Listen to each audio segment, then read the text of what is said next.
Fall is a season of gathering that brings us together with warmth and color. So whether it's a birthday, anniversary, or a special event, celebrate your friends and family with a gorgeous bouquet of roses from 1-800-Flowers.com. 1-800-Flowers makes it easy to brighten someone's day with 24 multicolored roses for just $39.99. To get 24 multicolored roses for just $39.99, visit 1-800-Flowers.com/tune-in. That's 1-800-Flowers.com/tune-in. MuggleCast, March 12th, 2006, Episode 30. GoDaddy hosting plans are now more powerful than ever. Best of all, plans start at just $3.95 per month. And no matter what plan you choose, your site receives 24/7 maintenance and protection in the GoDaddy.com world-class data center. I recommend you use them for your upcoming website or podcast, because as a MuggleCast listener, enter the code MUGGLE, that's MUGGLE, when you check out and save an additional 10% on any order. Get your piece of the internet today at GoDaddy.com. And don't forget, go to MuggleCast.com to purchase your very own MuggleCast t-shirts. Just click on Store at the top. Hello, ladies and gentlemen, and welcome back to the show. I'm Andrew Sims. I am Ben Shane. I'm Kevin Steck. I'm Laura Thompson. And I'm Micah Tannenbaum. And this is the show where we bring you the latest in Harry Potter news, theories, discussions, gossip. Caps. I don't even... Bottle... Toilet paper. whatever you can imagine related to Harry Potter, it is in this show. Well, almost everything. We're getting there. We're making our way till we can expand everything. What am I supposed to say now? He's a little bit out of touch with reality, people. Notice the verbal pauses. Forget how we intro. I need like a teleprompter.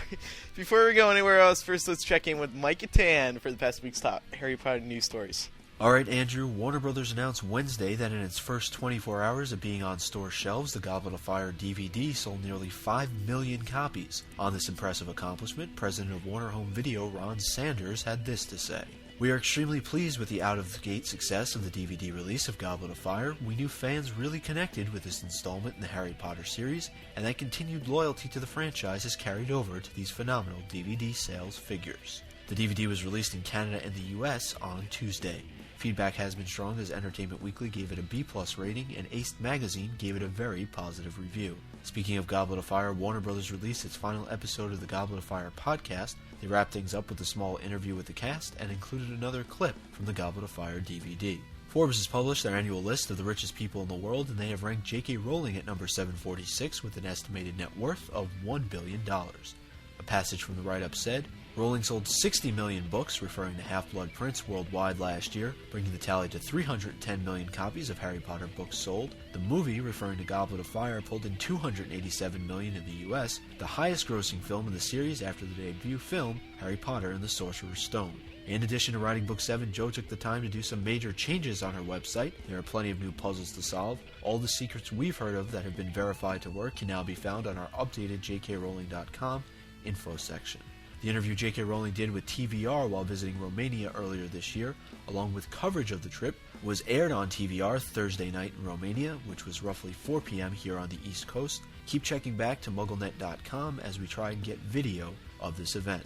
The new member of MuggleNet's network of sites is IvanaLynchFans.com. This site will be your one-stop place for news, pics, bios, interviews, and more on the actress who's set to play Luna Lovegood in Harry Potter and the Order of the Phoenix. A few weeks ago, the American book publisher Scholastic introduced a new addition to the Fun Stuff section with special downloads for each Potter book. Only Sorcerer's Stone content was available when it first opened, but yesterday they introduced the Chamber of Secrets area. Sections for the other 4 books will be available in the coming weeks. Kids television station Nickelodeon has commenced voting for its annual Kids' Choice Awards. Goblet of Fire is up for Favorite Movie, and the entire series is up for Favorite Book. The Kids' Choice Awards will be aired live from Los Angeles on April 1st. Speaking of awards, Goblet of Fire picked up Best Movie, and Ralph Fiennes won Vilest Villain when the 2006 AOL Movie Phone Moviegoer Awards were revealed on February 28th. That's all the news for this March 12th, 2006, Episode 30 edition of MuggleCast. Back to the show. All right, thank you, Micah. First of all, we owe everyone a little apology for not showing up last week. It was all Andrew's It was just fault. one of those weeks. It wasn't Andrew's fault. No, it wasn't. Yes, it was just one of those weeks. Sorry, I had a life he had to go to a last tutor week. for his pre-algebra homework. Because I'm he in can't Algebra count. 2, Ben. I'm in Algebra 2. Andrew can't count. It was just one of those weeks where we couldn't all get together. The good news is that we're not going to be skipping any more weeks because I refuse to let Pottercast get an episode higher than us. That will not be happening. So 1 week. What's that? 1 week we'll actually probably do 2 episodes, so we want Yeah. We could always knock them off.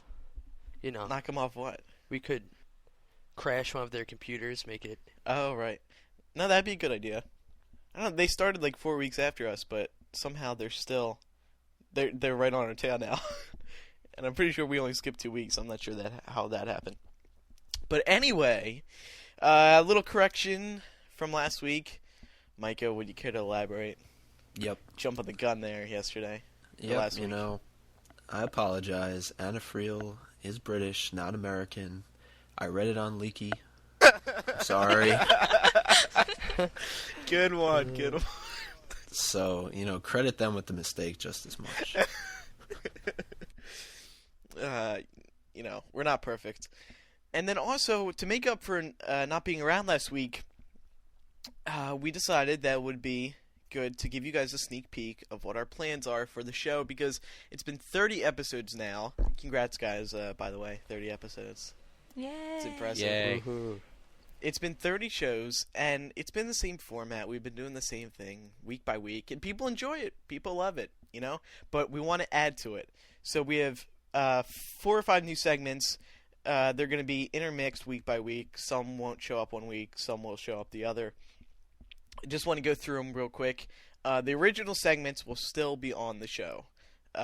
Except for the main character discussion. We're expanding that into something even bigger. So the first segment we'll be doing is listener rebuttal, and this will be the part of the show where listeners can send in emails in response to theories that we've discussed the week before, and we'll respond to the listener's response if it's needed. Because each week we get tons of emails saying, hey, I disagree, hey, just to expand on that, blah, blah, blah. We're going to start reading your emails to go a little further into what we talked about. So this way, this gets everyone else more involved. And then the editorial discussion. Mike and Laura, you two are leading that, yes? Mm-hmm. Yep. Could you quickly elaborate on that? Sorry to put you on the spot, but... That's all right. Basically, what we'll be doing, I don't know if it's going to be an every week thing. We'll probably alternate it, like you said. Yeah, it'll be every other week. Hopefully. Well, we're going to be going through the editorials on MuggleNet and picking out the best ones and getting a hold of the people who wrote them and just doing a short little 10-minute interview with them, discussing some theories. So it'll be good stuff. Our editorial section on the site has become so big and popular. It's just the perfect segment for MuggleCast. Yeah, and is it this week? Or are you going to put it in this week, or are we going to wait? And next week, the first one's going to air. You guys already recorded the first one. Mm-hmm. Yep. So everyone should look forward to that next week. And then the theory of the week. This is a new clever segment we sort of put together. Each week, or when we decide to. Each week we'll be covering one theory that is popular in the Chamber of Secrets forum, cosforums.com, MuggleNet.com's official forums. Any theories in there that are being discussed heavily, that are getting a lot of buzz, we're going to talk about in the show and put our own spin on them. And another one, this was suggested by Emily, who, as most of you remember, was on the show a few weeks ago. I don't know. I guess we're going to make this the working title for now. I don't know if I'm not really crazy about it. I don't know if you guys are. The quote-unquote what-if segment, where we take a situation and work out what would happen if something happened differently in the Harry Potter series. So say, for example, as Kevin suggested, what would have happened if Ginny was not handed the book from Lucius Malfoy? Well, we sort of all know what... Oh my gosh, then Chamber of Secrets wouldn't even matter anymore. Yes. That's sort of a goofy example. So basically this will be the part of the show where we examine theories surrounding the what-ifs of the series. And then finally, what will be the pinnacle of the show, MuggleCast chapter by chapter, where we go through every single chapter of books 1 through 6. And discuss every little thing, relatively important thing, that has happened in that chapter. We're going to do a couple chapters per show, depending on what content was in each chapter. So, like say the final chapters of Book 5, those were huge. Those will probably require their own shows. But and we'll also provide an unabridged copy of the chapter for each of you. Not really. We won't. But this is going to be fun because we're going to get basically, everyone who's listening is going to be on the same page as everyone else, as the hosts, as your fellow listeners. Everyone is going to know what's going on, and we're all going to have the same information in our heads because we're all discussing the same things. And then ahead of time, we're also going to let everyone know what chapters we're going to be discussing next week. So you too can read the chapters ahead of time. And when we're discussing, you can be like, "Oh yeah, I remember that." It's going to be a lot of fun. There's going to be some serious participation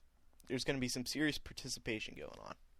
So we're really looking forward to those. And just a reminder, this is not going to get rid of the quote unquote unpredictability that has made this show so popular. We've gotten a few emails actually of people saying, is this going to take away from you guys just going off and talking about whatever? And no, we're pretty sporadic people. Believe it or not, we do plan some of this, although it may not seem like it. So this will all begin with episode 31, just a week away.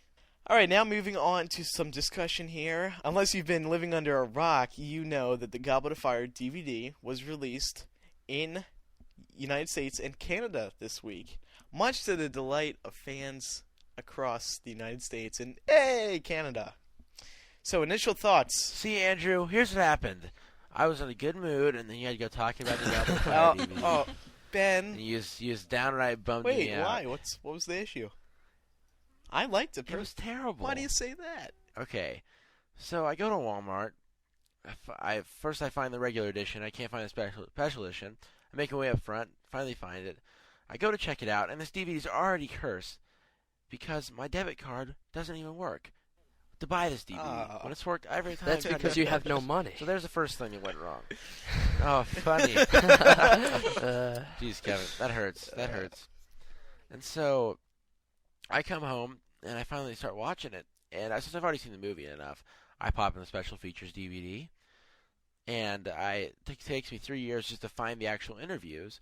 And then there's some really lame games on there, and it's just really not that great. And I was pretty upset that I had to pay $23 for a DVD for a two-disc DVD set, when it used to be that just a normal edition had the deleted It's scenes. true, yeah. That was, a little annoying. It was just a disappointment. I don't know. It depends on, like, little kids will probably like the games. I mean, if you have a little kid mind like Andrew does, then you'll probably like the games. But yeah, but I think we read that in one of the reviews that we posted on the site. Who can actually navigate those games with a TV remote?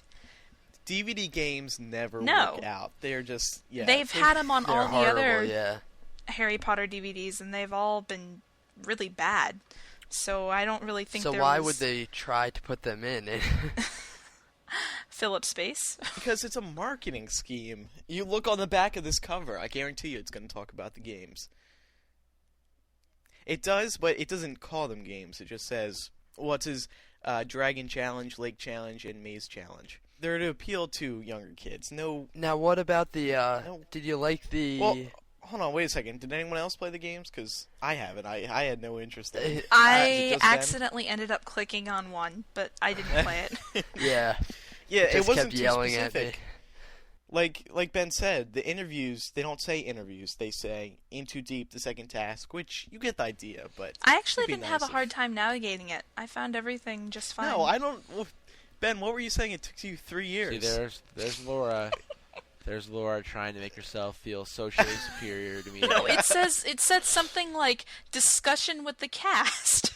No, it didn't. It said Hogwarts. Take It's a tour. true. Yeah, it says at Hogwarts, and then you click it, and then you've got all the little things, and it says something with the cast. Who would think to click at Hogwarts? I clicked all the others before I finally got to at Hogwarts. Oh, well, it would be assumed that's that your Hogwarts problem. is where all the main specials are because it's Hogwarts. Oh, okay, yeah. I just assumed That's that. what I did. yeah, I looked at it, same. I said, Dragon Area, Lake, Maze, Hogwarts. Where would all the information be? That's stupid. No. Well, it's true. You shouldn't have to think about it, but No, you shouldn't. I automatically clicked on Hogwarts because it's okay, Hogwarts. but I have to make a comment that it's a lot better than the previous DVDs.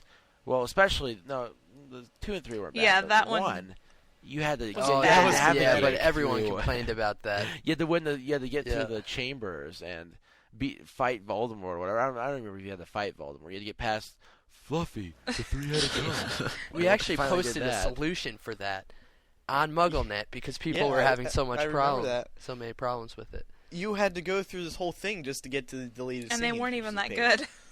That was the problem. Speaking of deleted scenes, I enjoyed them this time around.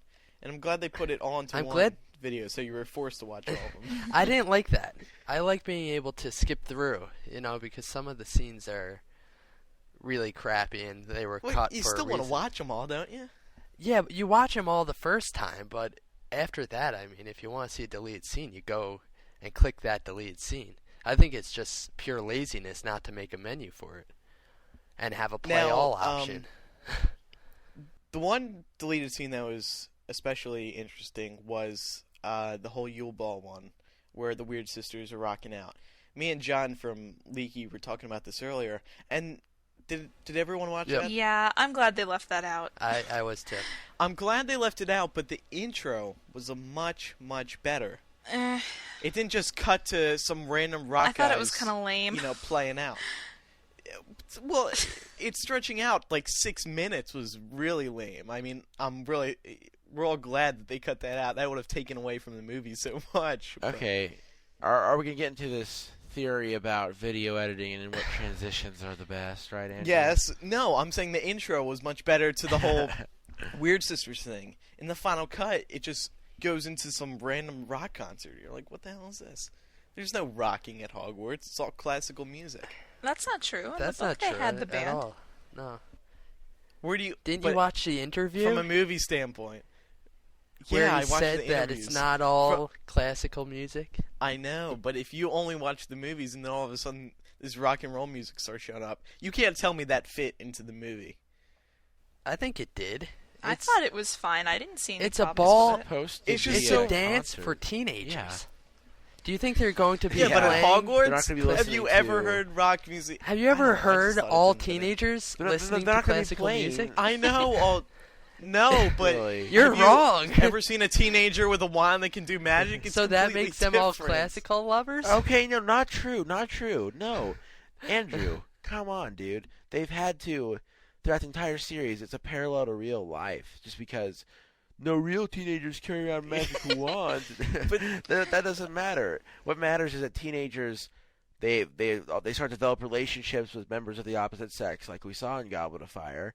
And they like rock music. I don't see what the big deal is. I just thought it felt out of place. It may seem out of place.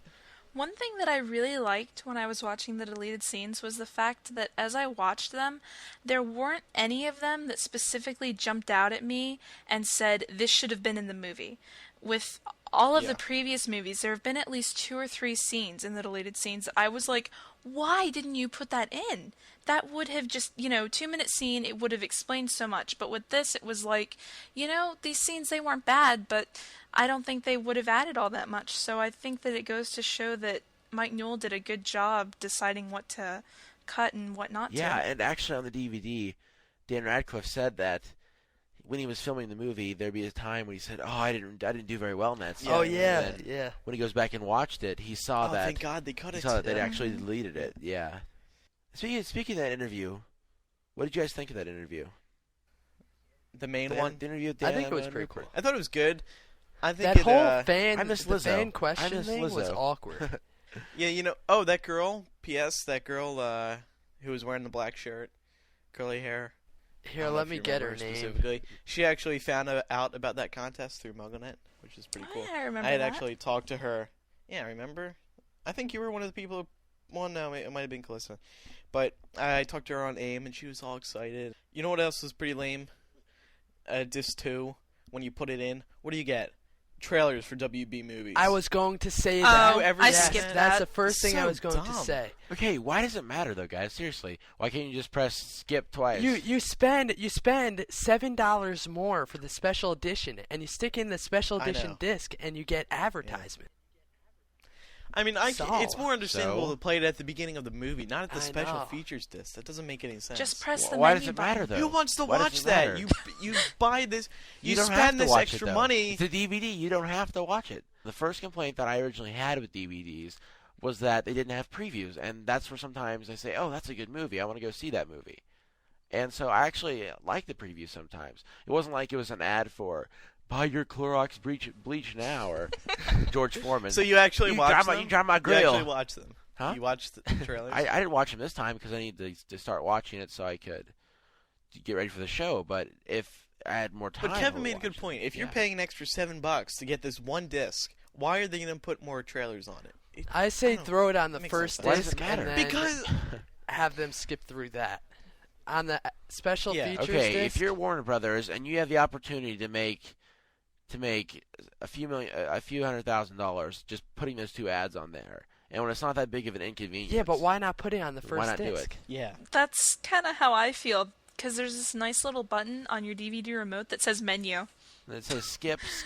Yeah, I know. Yeah, when you press menu, it skips it. But it was just out of place. If it was mandatory for you to All watch right. them, Okay. if someone tied you down to your All right, chair all right. and held your eyelids open and made you Kevin- actually a rep from WB came over and did that to me. Tied me The down. point me and Kevin are trying to make is that they're just out of place. That's all. And the point I'm trying to make is that you need to stop your whining. So the rest of the behind-the-scenes stuff was good. Ran about 5 to 10 minutes apiece. They all gave great looks into developing the Did movie. you guys notice that during the features on the 3 tasks, there were a couple of bits that weren't in the movie and they weren't in the deleted scenes either? Like certain lines that people would say and they just sort of disappeared. Yeah. Like there was one with Voldemort and he was talking about, I forget, it was like the Lord giveth or something like that. I can't remember what it was, but it wasn't in the movie and it wasn't in the deleted scenes either. The Quidditch World Cup, the movie just jumps right into the Quidditch World Cup and everything moves so fast in that first 10 minutes. Well, Before yeah, you know that's it, like the first you're 10 at chapters Hogwarts right there. yeah, I would have, and plus I would have liked to see a little gameplay from the Quidditch World Cup. I mean, because the intro to that is so huge. They spend more time with Harry walking up the steps, getting to his seats, than they do with the actual gameplay. Well, I like how Mike talked about pulling out the central theme in the movie being a thriller, and how he sort of chose what was more important to emphasize that theme. And I think that while the beginning does rush a lot, it was a necessity, because there was no way that we were going to get everything in there. The book is just so massive.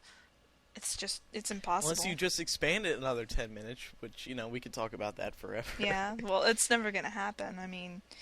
Yeah. And there was no explanation with the Quidditch World Cup. They just showed up there. Mm-hmm. So unless you've read the books, then you're like, what is this? Yeah. Is this football on I had a brooms? friend who was like that.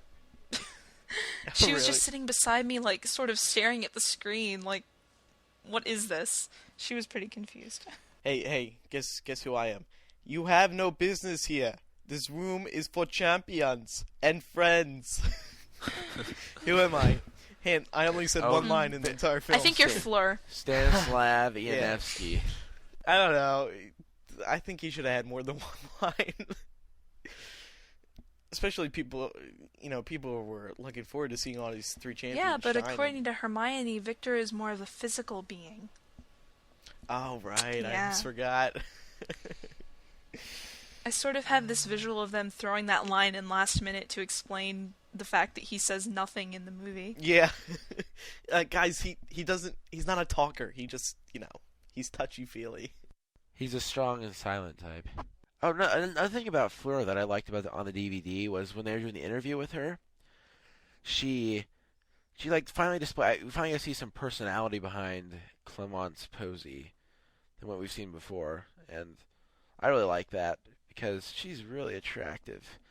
Don't tell Emma I said that. I actually kind of liked the whole thing with the champions. I thought it was a little drawn out, but they all seemed really funny. Like, when I was watching it, they were all really, they had a good sense of humor, and they weren't annoyed that they had this camera following them around. Yeah, excuse me for forgetting his name. Who's the guy who plays Sanctum? Robert Pattinson. He's really funny. I should have asked Matt. Yeah, he was really loose. Like, I never expected him, because whenever you see him in the films, he's always, he's not all, like, loose like he was. He was very fun, and, WB, I was sort of surprised WB would let that sort of thing go into the film, onto the DVD, because that was really, you saw a lot of stuff at Leaves in Studios. Yeah, I like the part where what's his name? Pattinson ran up and tackled Ianevsky, where you sort of ran into him. I don't know. I like they're just playing around. Oh with the yeah, set. yeah. They were saying when that was their First day together. First day on the set. Any thoughts, Micah? Micah has. No, actually, I have a kind of a story because I didn't buy the right DVD. Okay. Oh no! And No when I wonder you got weren't home talking. today and I put in the DVD, I didn't see any special features on there. So You know what? I'm sure a lot of people are going to be confused by that because there's never been three I know, versions of it. I think it's stupid still. One that I saw was even my Walmart. The Walmart I went to, there were 4 of them because there was one that came with the Scene It DVD. Yeah. Yeah, a and someone dual emailed pack. us today. Someone emailed us today about that. The Scene It thing. It doesn't come with the special features.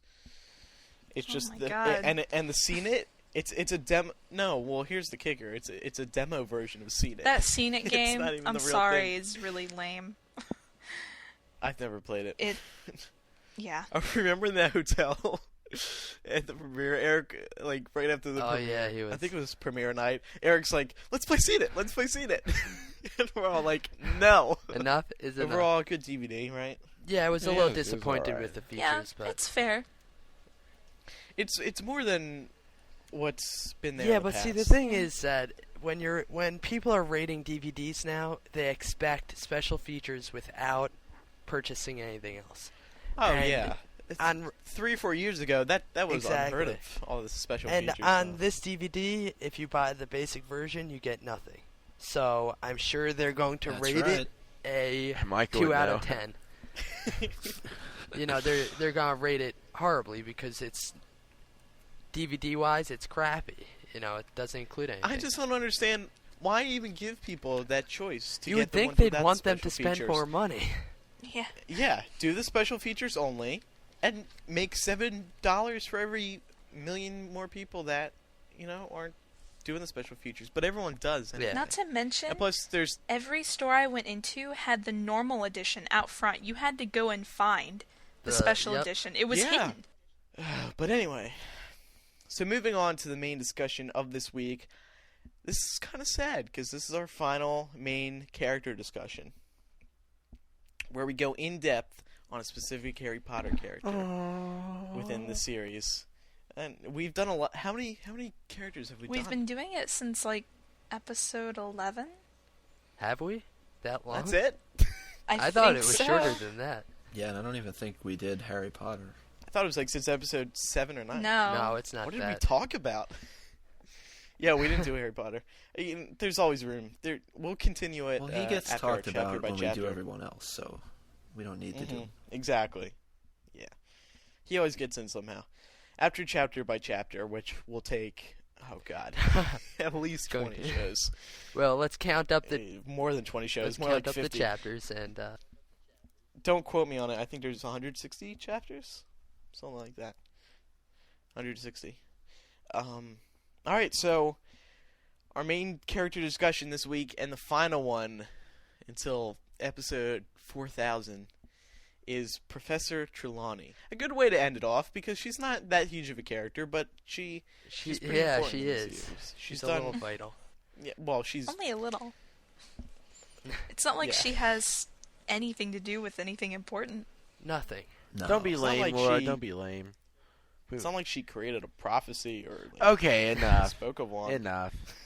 Yeah, Andrew, let's give me go. some general information So- about Trelawney. Please, Andrew. Ben, if you insist. So Sibyl Patricia Trelawney.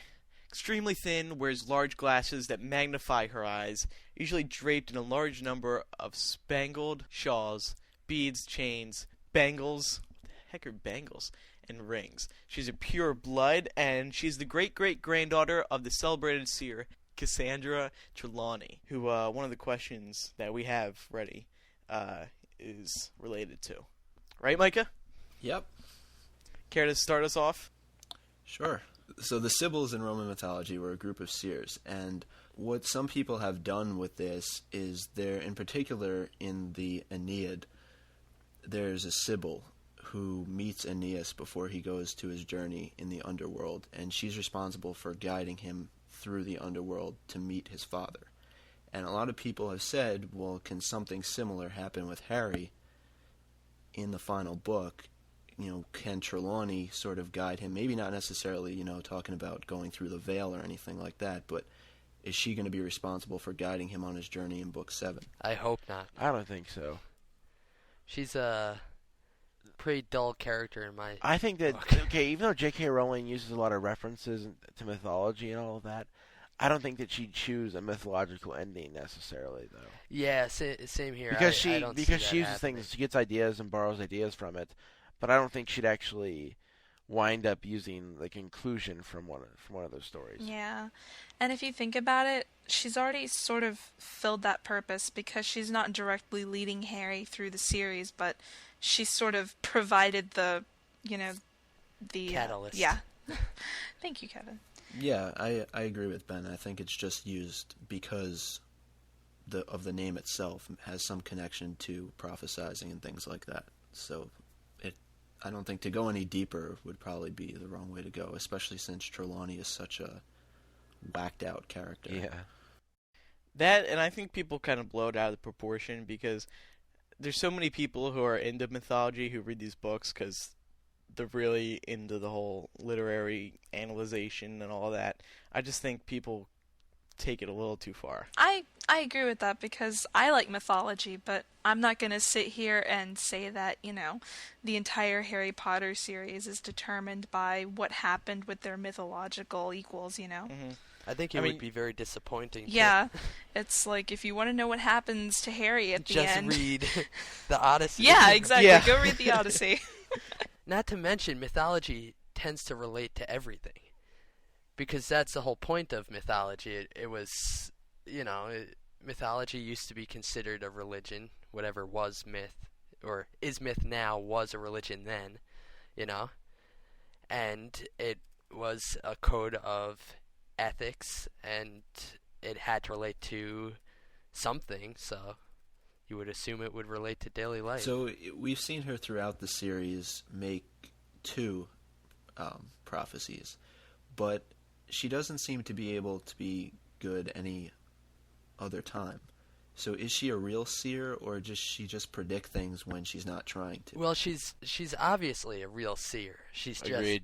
She doesn't Mm-hmm. have the gift constantly. I think that in the series people have the misconception that seers can just walk around and just suddenly go into a trance and Right. predict the future. Right, But because I think sorry, Kevin, go ahead. I think it's more of a random thing. Right, like Kevin was saying, I think that it's not really that she can do it when she wants to. It's when she actually has something true to predict about the future, then she will. But Yeah. at And other it's times, also that yeah, she kind of feels the pressure of people around her expecting her to be able to, just tell the future at the drop of a hat, so she makes stuff up.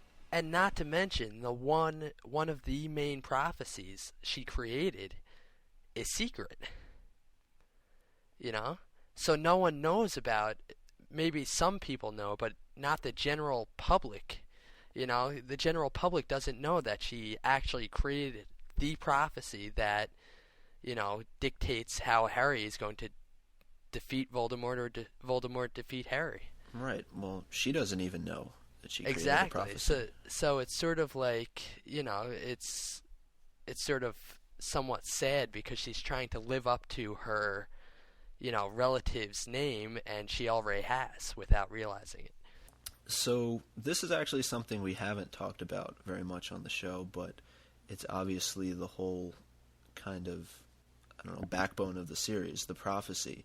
Do you guys think that Joe took the easy way out, or is there still more to this prophecy that we don't know? I don't understand what you mean by easy way out. Well, I think people were expecting more out of it, and it turned out to be just as it was written. Well, she got cut off. Well, she Yeah. didn't get cut off, but the guy who overheard it Snape. was thrown out a window or something. Yeah, Snape was thrown No, out. I think he's referring to the overall prophecy.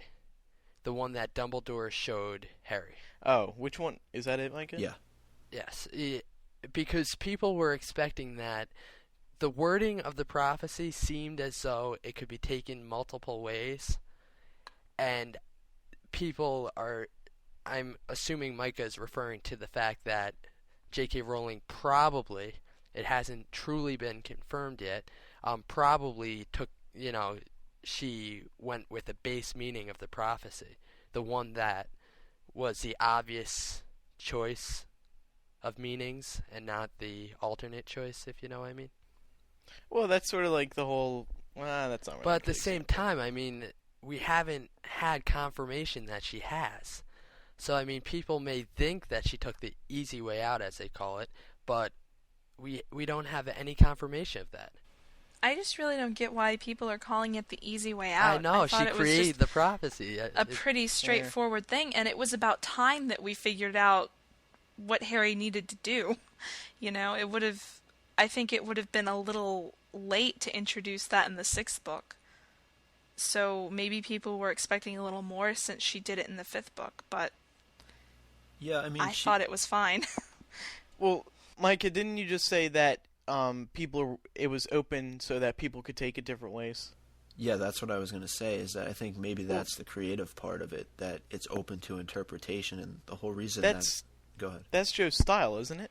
Mm-hmm. To leave things open, to leave things a mystery. But, yeah. So I really don't think it's that much of a surprise. Yeah, but she sort of took it and opened it to interpretation in the book itself. Do you know what I mean? Like, if it hadn't been heard the way that it was heard and the actions that were taken weren't taken, then we'd be on a totally different path. I mean, maybe just the big thing about the prophecy was that it could have been interpreted a different way and it wasn't. I didn't have a problem with it. I'm just saying that when you read editorials and things like that, and people's response to that book in particular, it seemed like they were upset that there wasn't more to the prophecy, some huge twist. Maybe it's just people going out of spite that, oh, gee, I put so much thought into it, and then it's as simple as that. What the heck? I thought there was a pretty big twist in the fact that the prophecy didn't have to come true. Yeah, we found out that it was all about choice, and yeah, it's true. If Voldemort would just say, I don't want to do this, then nothing would have happened. I thought that was a pretty big twist. Yeah, but I think they were expecting something like Neville is the actual person. And, people still think that, and I'm like, what would be the point of writing this series about Harry when if it at turns the end, out to be Neville? I know. Yeah. It's like Harry just gets to sit back and do nothing in the 7th book. Yeah. I still maintain that I think Neville is going to play a part, but he's I do too. going to no play doubt. a huge part. Or maybe not, maybe a huge part, but not the Harry Potter part. Well, we sort of touched on this a little bit before when we said that she didn't remember the prophecy, but do you think anything would be different if she did? Absolutely.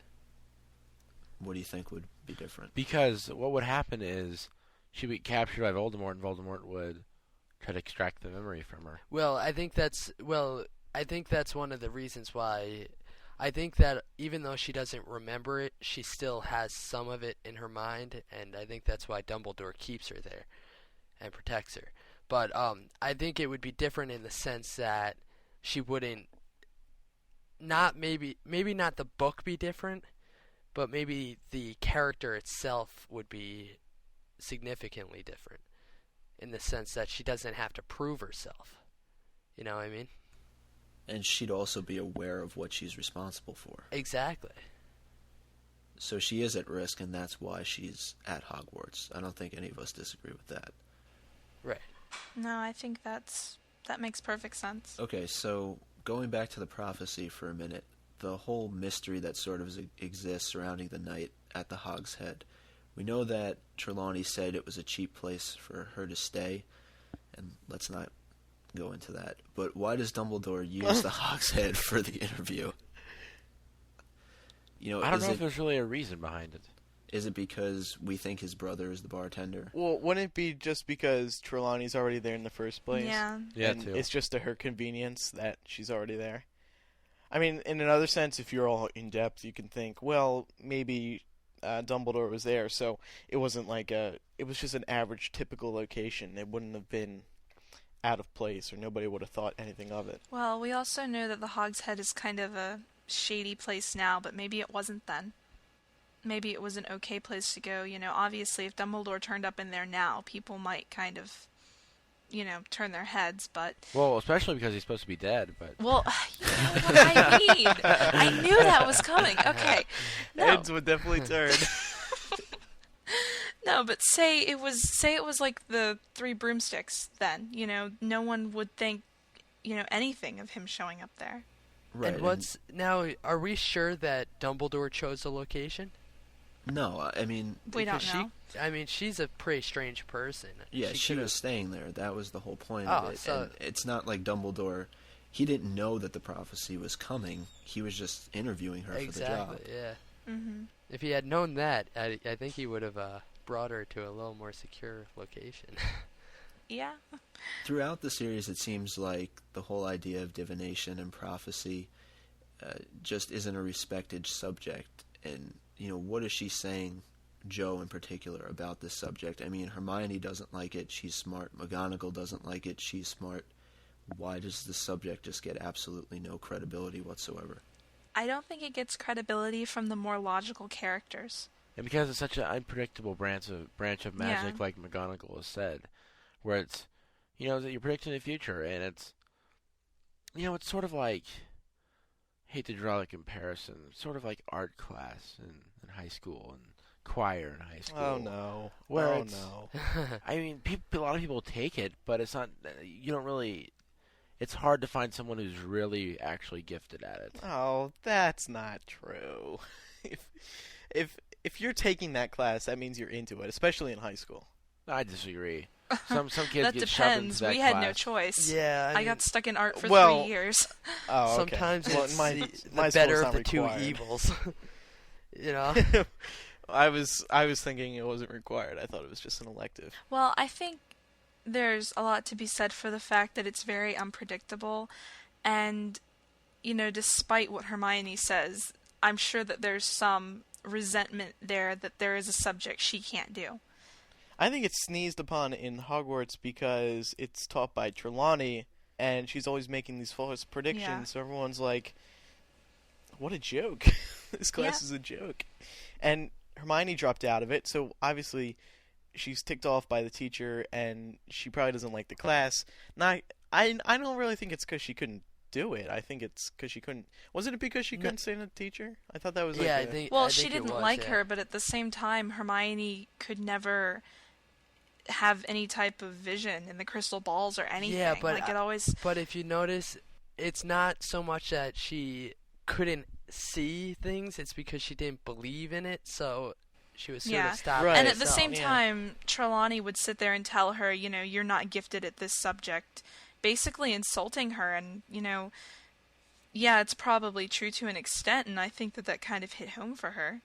Definitely. Yeah, but touched a nerve. I don't think she resents the subject, though. I think she resents it because of Trelawney. Like, I don't think that she hates seers, but when she thinks about not transfiguration, excuse me, when she thinks about that subject at Hogwarts, and she sort of thinks about it along the lines of Trelawney's teaching it, she doesn't like Trelawney, therefore she doesn't like the subject. Yeah, that's true. In Half-Blood Prince, Trelawney is, she's hitting the bottle a little bit. She is. She's wandering around with that bottle of sherry, and you guys think maybe she saw something that we don't know about? Maybe she had one of her visions, perhaps, that would bring that on, or is it just the whole kind of stress of this, what's been going on overall? I think it's just the stress. Yeah. Well, I noticed she wasn't the only one drinking a lot. There was a lot more alcohol consumption in that book than there have been in any of the other books. Was there? I don't even Yeah, there remember was. that. Anytime it talked about a teacher or an adult, they were always drinking something alcoholic. And I think it just goes to show that times are getting hard, people are getting stressed out, people are scared. Yeah, that is a really good point, Laura. Well, it's true. It's People so are... funny. Harry Potter finally is cool with teenagers. Yeah. Now we you see know- why Joe wrote it in. Who are we Yeah. kidding? It's for all these teenagers. They can relate now. I'm not encouraging anything. I'm not suggesting anything. Following Book 5, we see Firenze also come in and start teaching divination, and we know that the centaurs have a different type of way that they go about making prophecies versus the way Trelawney does.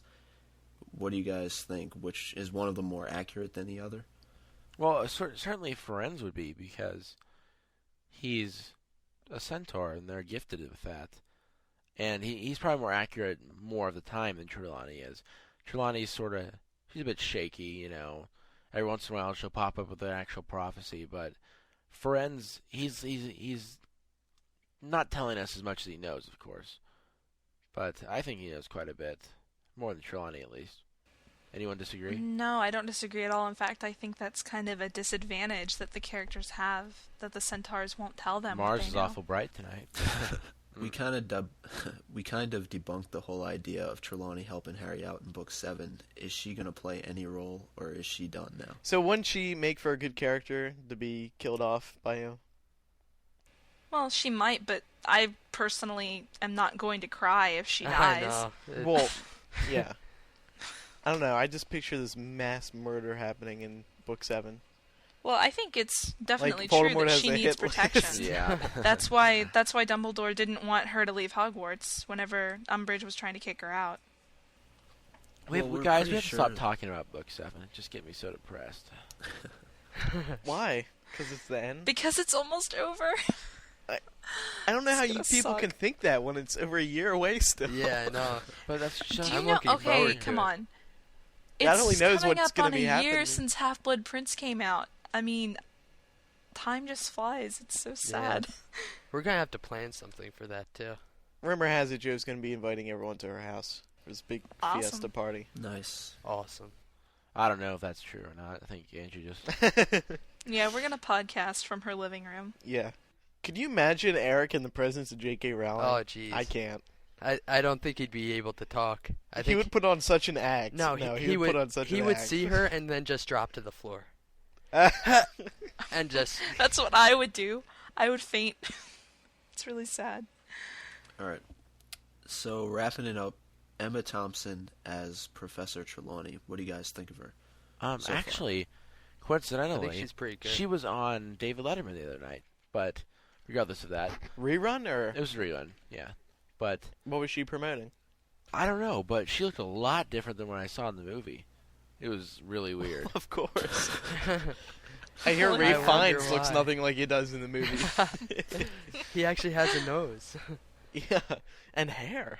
It's amazing. But yeah, I think she done a really good job. I thought she was excellent. I like It was her kind of character. confusing. Like, I don't know. I didn't really expect when she did the prophecy to be, the Dark Cloud will rise at midnight as the I thought that was a perfect. I thought it was that pretty was good. good. Yeah. The 'Cause she's a Dark crazy Cloud! woman. And she, okay, and she was, Because she's a and she crazy was, woman. yeah, and she was really emotional with it, and it fit her perfectly. And everyone's like, "Who is this woman?" I thought it was The good. Dark Cloud! Okay, enough. Sorry. You got a little taken away there. And now let's move on to one of the best parts of the show, the voicemails, where you guys send in your questions. We'll do a couple of Trelawney questions first. Kevin Stack. Hi, this is Taylor Newman from Eaton Rapids, Michigan. In Book 7, since McGonagall's the new headmaster and hates Trelawney, do you think Trelawney's toast is bye-bye? I think she is. I think she's toast that is burnt. Okay, thank you. And the runners-up for the MuggleCast segment, do they still get a T-shirt? Because I entered and I want a T-shirt.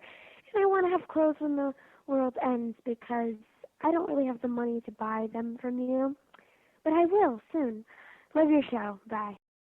Taylor Newman from Eaton Rapids, Michigan. I am sorry, but we just can't give shirts to every single person who sent in the segment. However, your segment will be aired on the MuggleCast feed and show. In a special show. Which we have to do. Yes. Which we won't do until the other four runner-ups are played individually. With that, I do not think that Trelawney is toast because McGonagall is not someone who's going to throw someone out of the school just because she doesn't like her. She's a fair person, and I just don't see I that think so too, in her yeah. character. And she would do what's in the best interest of the students. Yes, not to mention what's Which in the might best not be interest Trelawney, for... but... Well, what's in the best interest for just the current situation, because we've already specified that Trelawney's in danger. You know, she leaves Hogwarts, where's she gonna go? Yeah, that's true. That's why she was able to hang around in book 5 anyways. Mm-hmm. And also, I think that McGonagall would never go against what Dumbledore thought. And No. Dumbledore was obviously putting her up in the school to protect her, so I'm sure she has some idea of why she's there. So. Hey, this is Sarah, and I'm from Canton, Georgia. My question is about Professor Trelawney and the reason she's still at Hogwarts. Do you think it has anything to do with her past and and Dumbledore trying to protect her? And also, do you think that McGonagall has a grudge against divinations or actually against Trelawney herself? Thanks. I love the show. She has something against Trelawney herself because she just thinks Trelawney's crazy. Yeah, she thinks she's It's nothing. Well, it is personal, but it's. I don't think that it's anything big. She just thinks that she's full of crap. Yeah, and I think that's what bothers McGonagall. I think she values honesty, and Trelawney is dishonest constantly. You know. Yeah, I mean, she takes teaching very seriously, She does, yeah. and when you've got someone like Trelawney running around predicting the death of a student every year, you know, that would take someone like McGonagall off. Yeah, and she probably thinks that transfiguration contributes to these kids' education far more than divination does. So, to have somebody going around and teaching this stuff just doesn't sit well with her. Can you even earn an owl in divination? Yeah. Okay. I drew a blank there. Sorry about that. Why wouldn't you? I don't know. Maybe. Well, they took the owls for divination, so I'm assuming you would take the test to earn one. So, and also, I think we all agree that that she's there because Dumbledore wants to protect her. But see, here's the thing, though. We know that Snape, or most likely it was Snape that told Voldemort the part of the prophecy.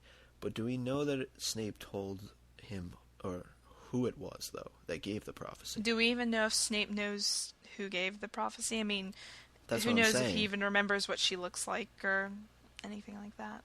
Yeah, I mean, did he even give that information off to Voldemort? So is she really in danger? I think. In that Well, sense? I think just the general idea that Voldemort would want to know And who, keeping tabs on her. made the prophecy. Because if for some reason if for some reason more information comes out where Snape reveals to Voldemort or someone reveals to Voldemort that she did in fact give the prophecy, then Dumbledore would want to know exactly where she is. You know? Right. Because and that, it's easier to protect someone when you know where they are rather than having to hunt them down.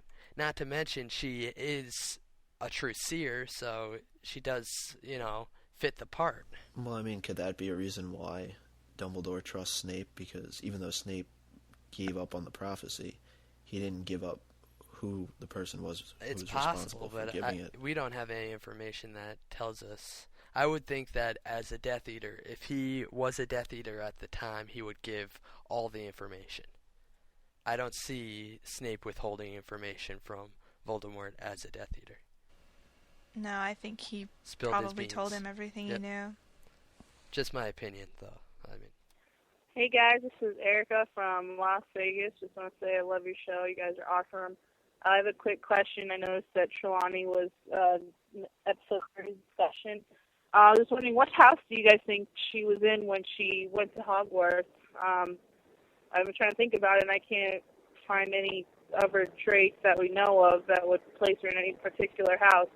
And also, do you think we'll ever see her use a wand? Because we've never actually seen her do any spell work or anything. And also, a suggestion for a listener challenge, maybe do a little impersonation contest of HP characters or something. I don't know.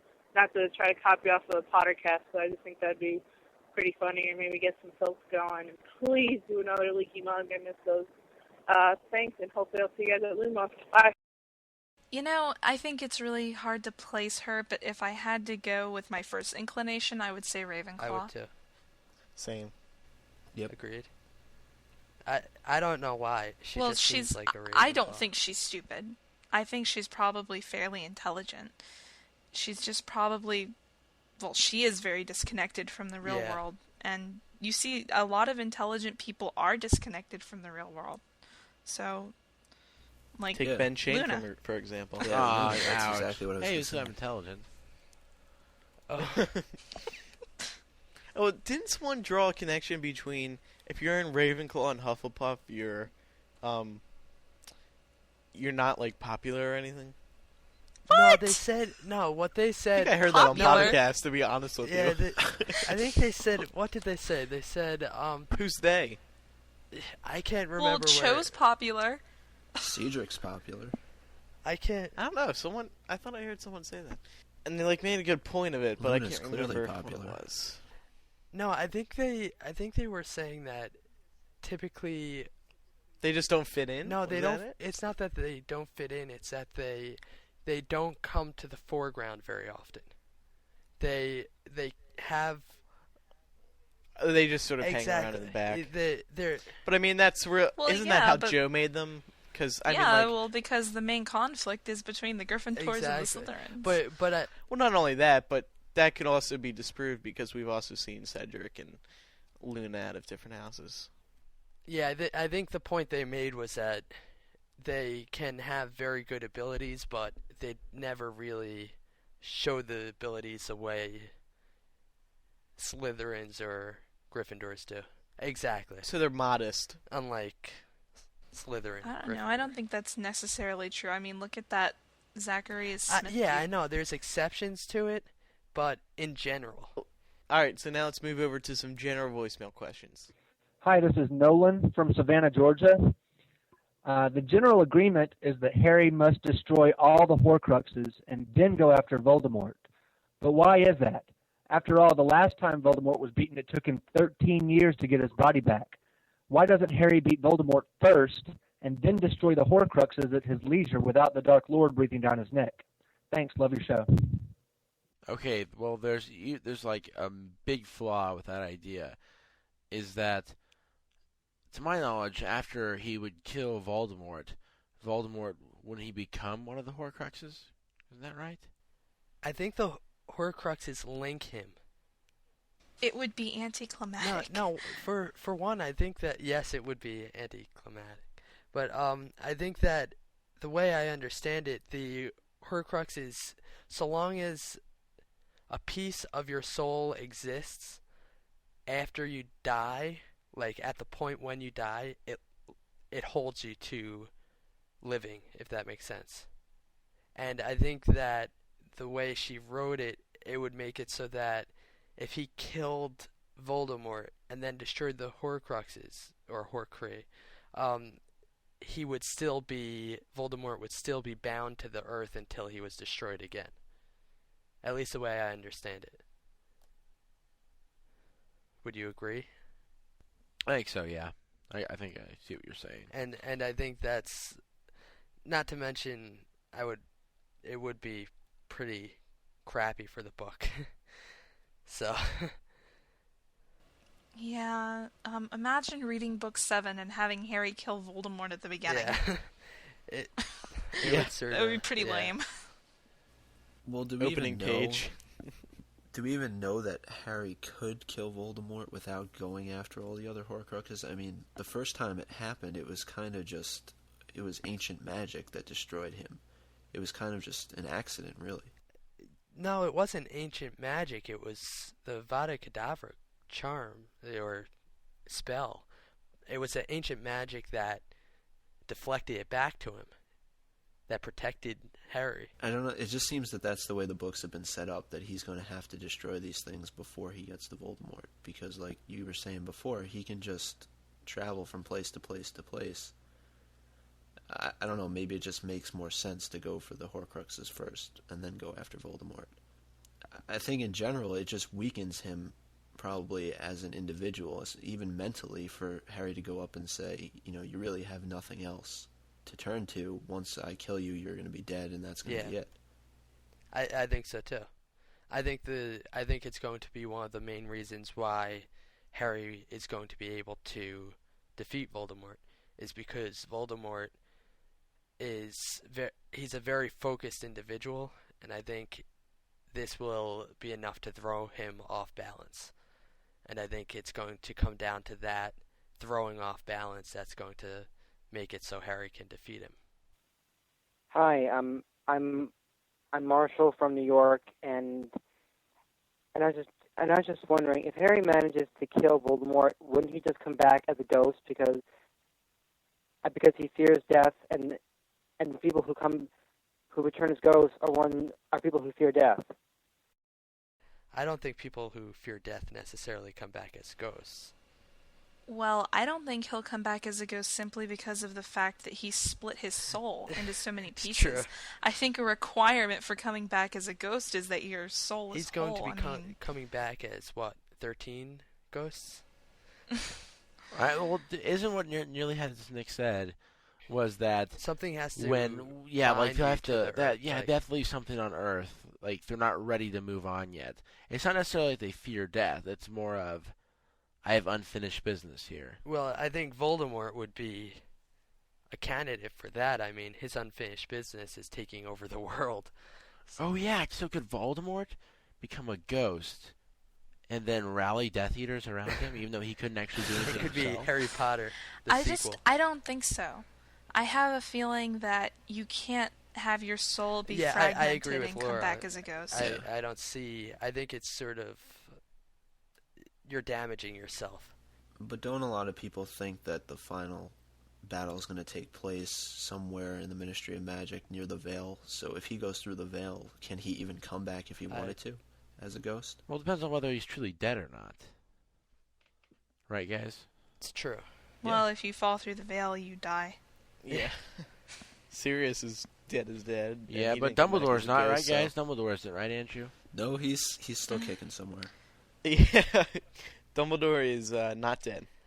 But I agree with Laura. I think that in order to be a ghost, you have to be somewhat whole in your soul. Haha, that rhymed. Okay. You're a poet, I you know it. Now moving on to one of the newer parts of the show, the MuggleCast Create Your Own Segment Contest. Wow, long title. Winners. Last show we played the first place winner, which was Order of the iPod by Anthony. And this week we have the second place winner, who is, drumroll please, ta-da! Katie Cardy. We don't have an official title for her segment, but it's a really good one. Laura, Micah, and I judged them, so here it is right now. Second place winner, Katie Cardy. Hello, MuggleCast and fans. My name is Katie Carty. I'm 26 years old, and I live in Fort Lauderdale, Florida. I've been listening to MuggleCast for a few months now. I really love it. Really, really love Harry Potter, obviously, and wanted to participate in your competition. I think MuggleCast has just about everything that a podcast should have, but one thing I think it's a tiny teensy bit lacking in might be music. Now, I know you've got the music that plays at the beginning and sometimes at the end and so forth, which is great, and whoever composed that is a genius. Love it. But you don't have any singing, and I love to sing, and I make up my own songs sometimes. So I thought it might be funny to make a little parody song for you guys having to do with Harry Potter.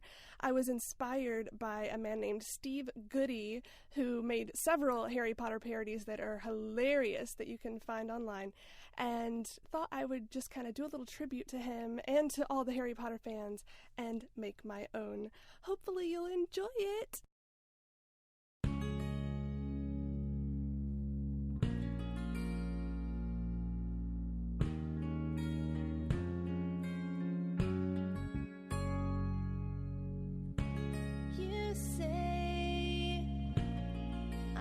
Do what I want to.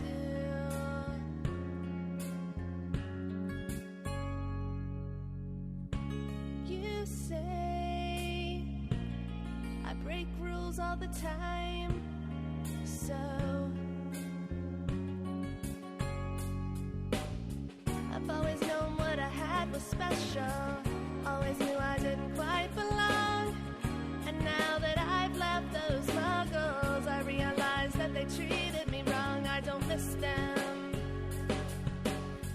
No, I don't miss them.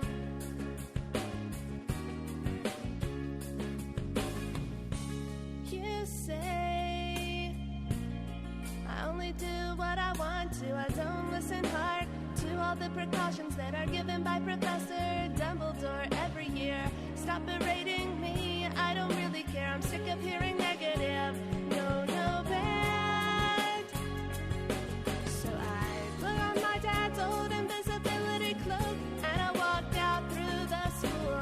Ran into Filch, so I had to run away. Found the mirror of error, said I wanted to stay. There with my parents who were gazing down and smiling just as they were the day I was born. Well, it's not that I don't want to leave them, but I don't. And I thought I'd stay forever, but Dumbledore arrived. He said this mirror, it is clever, but it won't take me anyhow or anywhere but down. I guess that I was naive and maybe I was not strong. I thought, hey, I can leave, oh, but Dumbledore knew I was wrong, 'cause I missed them. Yeah, I missed them. He said, I've watched you for a long time, now this mirror must go, it won't be here tomorrow. I'm sorry, Harry, no, I know it's hard to lose. Did I say okay?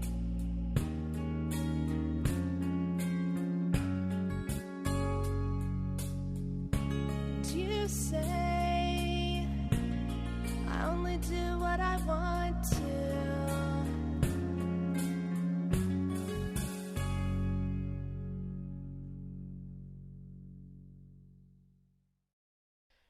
Alright, so once again, that was Katie Carty. Thank you very much to her. Next week, we will have the honorable mention. Who will it be? It was a really good one, and we gave them honorable mention. Oh, wait, no. I'm sorry. Next week, we have the third place winner, and then the week after that will be the honorable mention. Who will be third place? Who will be honorable mention? Find out next week. Well, you'll find out third place next week.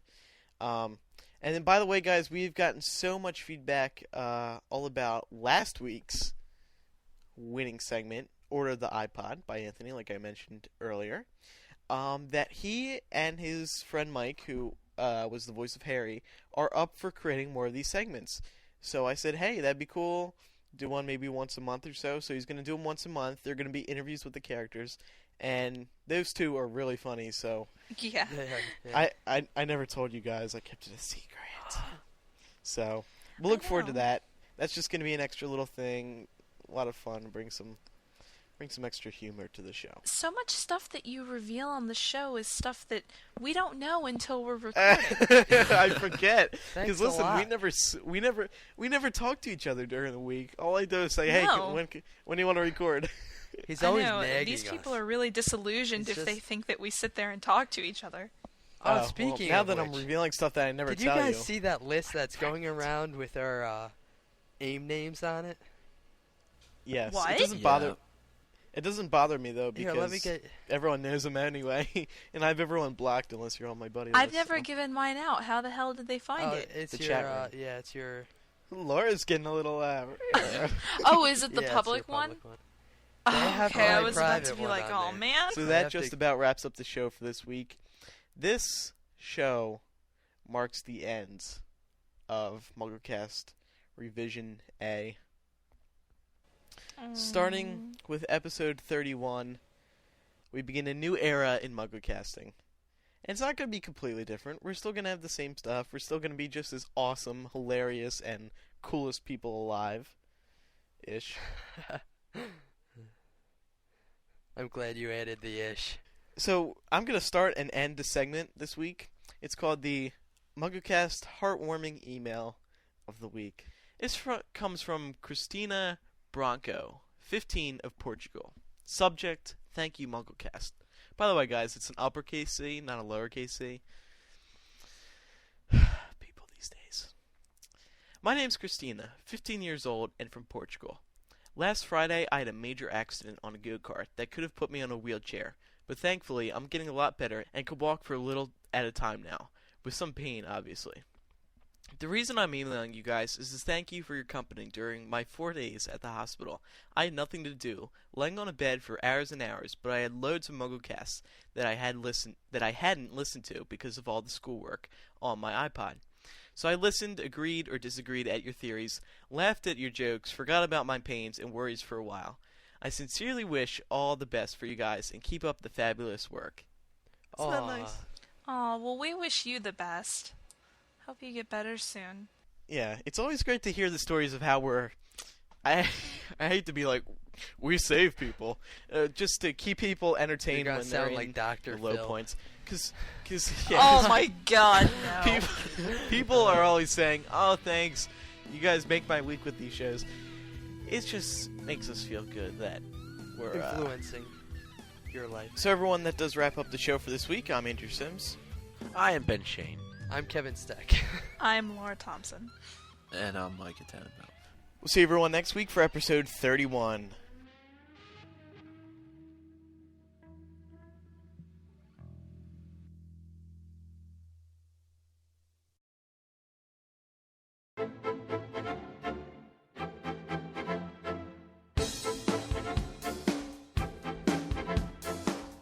Hey MuggleCast, my name is Jason Lentz. I live in Istanbul, Turkey. I'd like to just give a shout out to everyone over here, and especially to a friend of mine named Paul Lee, who I think is obsessed with Emma even more than Ben. He put pictures of her on his guitar and wrote "I love Emma" all over it. But yeah, I just want to say I love your show. Started listening to it a couple weeks ago. I think it's great. Keep up the good work. Yeah. Bye. Hi, MuggleCast people.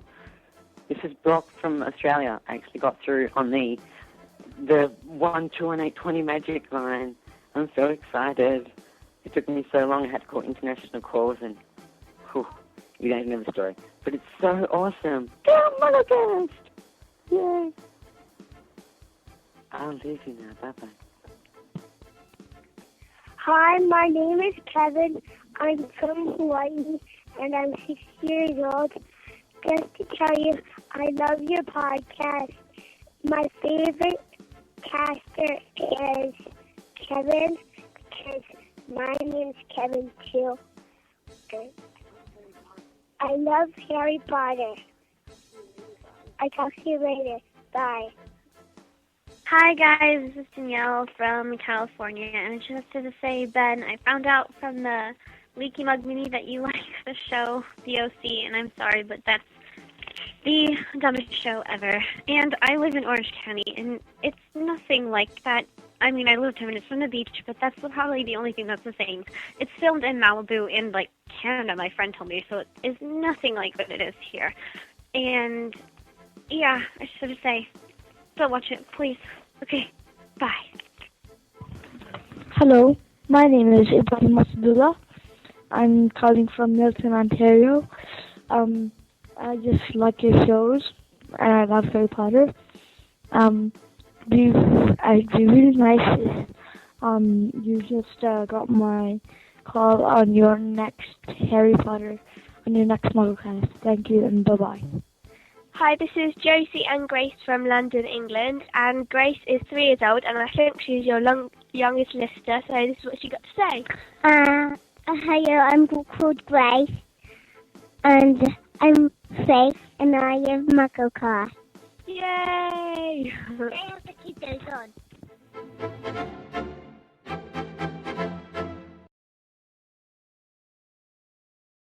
Eric's like, let's play Seen It, let's play Seen It. And we're all like, no. That was pretty funny. And then him and the Leaky Mods went up. Who was it? Okay, who was it that went up to, that came with me up to the other room? This is off topic, but it was me. We were down in the yeah. You went up there with me, and they were all like uptight and stuff. Yeah. And they seemed upset that I wasn't completely. Yeah. Yeah, I was like trying to crack a joke and like nobody laughed. Yeah. I was like at what 2 a.m. Yeah, they were like, we're leaving. I'm pretty sure we walked. Yeah.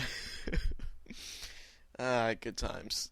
Hi, I'm Dr. Andreas Michaelitis, Chief Psychologist at Noom. But what's Noom, and why does Noom need a Chief Psychologist? Noom is a weight loss program that works, with results that last. Because we know that changing the way you eat starts with your mind. With Noom's proven psychology-backed tools, one-on-one coaching, and flexible plans that emphasize progress over perfection, you'll have the tools you need to change your relationship with food. So sign up at Noom.com now and lose the weight for good. That's Noom.com.